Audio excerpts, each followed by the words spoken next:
Bonjour à toutes et à tous, je suis heureux de vous présenter notre nouvelle émission Starting Mag. Reportage, interview, micro-trottoir, Starting Mag vous réserve bien des surprises. Pour notre premier numéro, nous avons décidé de vous parler de la forêt amazonienne, où malheureusement la déforestation continue. Selon LCI, depuis 2019, la forêt a perdu plus de 9000 km², rien qu'au Brésil. Cette situation est dramatique et affecte tous les défenseurs de l'environnement. Madame d'Alençon, notre professeure de français, y a fait un voyage et nous en a parlé dans une interview très émouvante et très touchante.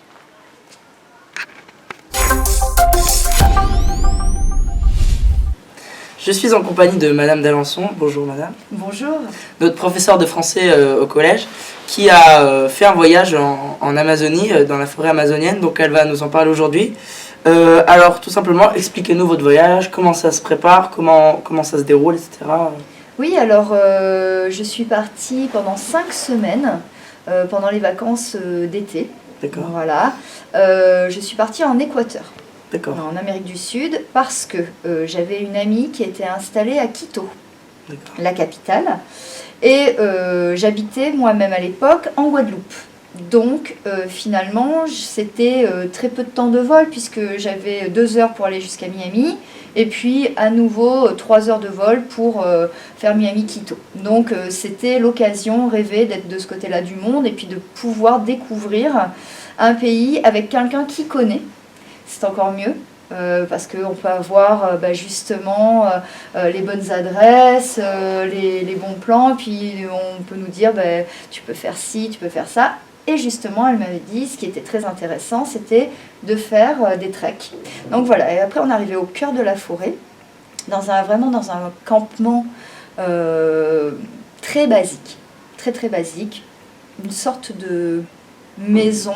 Bon, je dis maison, mais c'est pas du tout comme on peut l'imaginer, une maison dure. C'était vraiment des pilotis avec un étage en bois, avec une planche sur 2 qui était défoncée. D'accord. C'est-à-dire qu'on montait et c'était pourri. Parce que forcément, la forêt amazonienne, c'est très humide et ça résiste très peu. Les habitations en bois, c'est... Voilà. Là, je me suis sentie, je t'avoue, un peu angoissée. Je me suis sentie assez mal à l'aise, très loin de ma zone de confort, avec finalement au cœur d'une forêt où tout me semblait vraiment hostile et j'avais l'impression que si les Indiens me laissaient là, de toute façon je n'y survivrais pas. J'étais incapable de revenir sur le bord du fleuve. Il y avait des serpents, il y avait tout ce que tu peux imaginer d'hostile dans la forêt. Un fameux serpent qui a un X comme ça sur la tête. Il te pique, tu n'as plus qu'1 minute à vivre. Oui, d'accord. Voilà. Donc on était là quand même. Donc c'est vrai qu'on ne pouvait pas y être tout seul, on ne pouvait pas être sans eux. Et je t'avoue, mais même en t'en parlant à nouveau, l'angoisse que c'était. T'imagines bien, pas de téléphone portable qui passe, oui. Rien avec la civilisation que toi tu connais, quoi. Donc après, j'ai pas vu énormément d'animaux. Ce que j'ai vu le plus, c'est des papillons. Mais incroyable. Vraiment là, c'est des papillons grands comme ça, très grands, tout bleus, avec des couleurs dingues. Enfin, ça, c'était fou, il y en avait partout. Et des petites grenouilles, des dendrobates. Pareil, de toutes les couleurs. Ce sont des petites grenouilles qui sont très toxiques, il ne faut pas les toucher parce qu'elles ont un poison sur le dos. Elles sont vertes fluo, rouges, jaunes, elles ont des couleurs aussi incroyables. Il y en avait aussi beaucoup. Les oiseaux, j'espérais voir des perroquets, des toucans, mais en fait c'est très rare parce qu'au moindre bruit, ils se taisent ou ils s'envolent. Alors j'ai vu un autre oiseau. Là c'est pareil, j'aurais voulu me rappeler du nom, mais je ne m'en souviens pas, qui était absolument dingo celui-là. Il était au sommet de son arbre et dès qu'il criait, il tombait en arrière et il se relevait. Mais c'était absolument dingue. Il n'avait pas un chant où, tu sais, l'oiseau posé sur sa branche. Non. Il faisait ce mouvement de balancier comme ça, avec un cri complètement bizarre. Et il était gros. Et j'étais là, mais en fait, tout est hallucinant. Tout est hallucinant. Et il y avait aussi les singes. Tu sais, les singes qui ont des grandes queues et qui se rattrapent aussi aux branches avec leur queue, qui en fait sont des singes araignées, qui arrivent à se déplacer comme ça. J'en ai vu aussi pas mal. C'était vraiment super, quoi. D'accord. Voilà. Donc depuis le début de cette année 2019, des feux se multiplient dans la forêt. Alors, comment vous l'avez appris? Parce que nous, en France, on l'a appris très tard. Comment vous l'avez appris? Comment vous avez réagi? J'imagine que ça vous a touché. Oui. Comment vous avez appris tout ça, etc. Alors, moi, je suis toujours de très près l'actualité de l'Amazonie. C'est une passion depuis que je suis toute petite. C'était mon rêve d'y aller. J'ai réalisé mon rêve. C'est beau de réaliser son rêve. Voilà.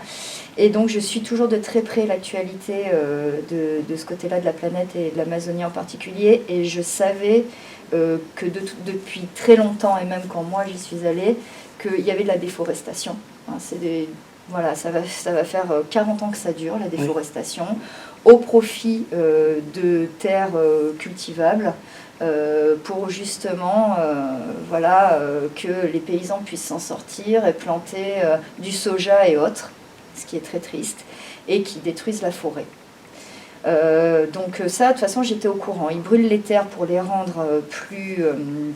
comment on dit, pour pouvoir semer plus et tout ça, donc ils brûlent, voilà, fertile, voilà, c'est ça, plus fertile, c'est le mot que je cherchais, mais les feux leur échappent, souvent, et souvent ils s'échappent évidemment dans la forêt, donc ça fait longtemps que j'étais au courant, que ça avait pris cette proportion-là, je pense que je l'ai un peu découvert en même temps que tout le monde, ça, voilà. J'avais déjà été un peu sensibilisée en Équateur, même si elle ne brûlait pas en Équateur, elle était détruite au profit du pétrole.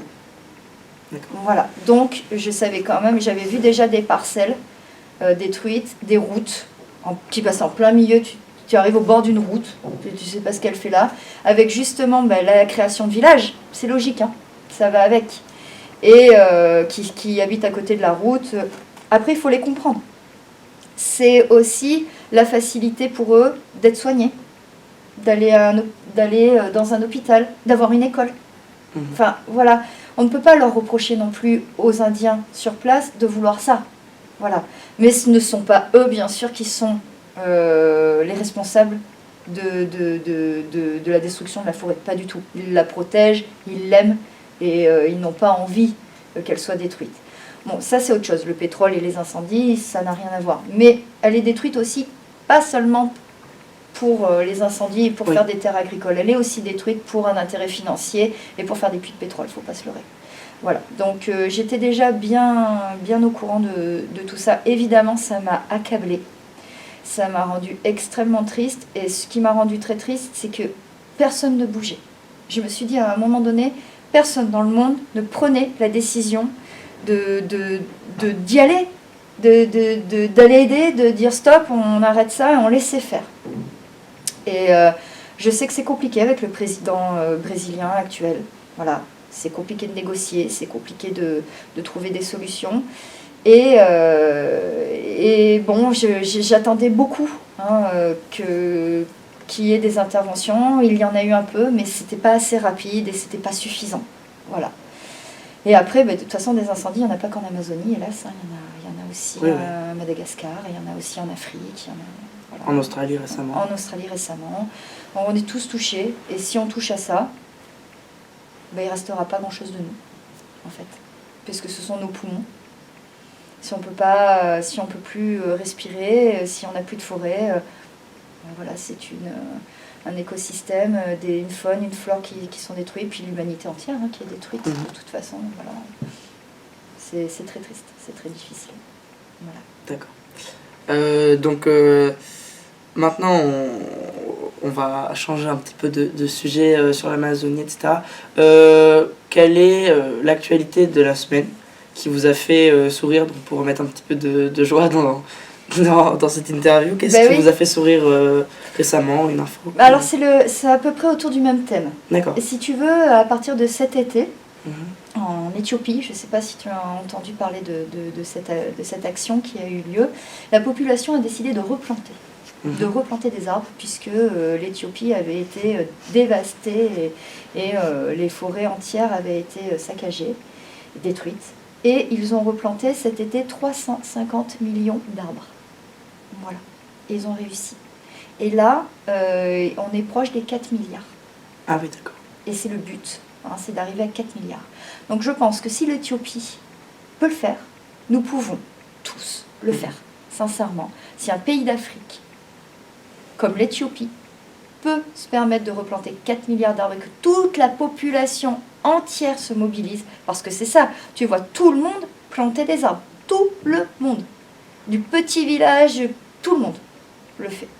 Je pense que si cette prise de conscience elle est là, on peut tous faire quelque chose. Il faut arrêter de dire à un moment donné, oui mais nous on peut pas, oui mais on peut pas le faire, oui mais ça, oui mais non. Ça demande pas un sacrifice énorme de planter un arbre, bon sang. Voilà. Donc je crois que tous, à notre échelle, on peut le faire. Et si on replante 4 milliards d'arbres, enfin j'arrive même pas à me rendre compte, mais 4 milliards d'arbres en Éthiopie. Donc imaginons qu'on puisse le faire un peu partout, ben, ça y est, c'est reparti. Ce sont des animaux qui arrivent, ce sont une faune, une flore, et puis on respire, ça y est. Donc pourquoi ne pas se tourner vers le positif et regarder et aller de l'avant? C'est ça en fait qui me fait plaisir, c'est que je me dis, parce qu'on n'entend que des choses très très dures, et comme si on y était en fait, à l'effondrement, à la fin de la planète et de l'humanité en fait. Et entendre ça, ça m'a redonné de l'espoir. Je me suis dit, allez, tout n'est pas fini, on peut le faire. Souhaitons-le. Très bien, merci beaucoup.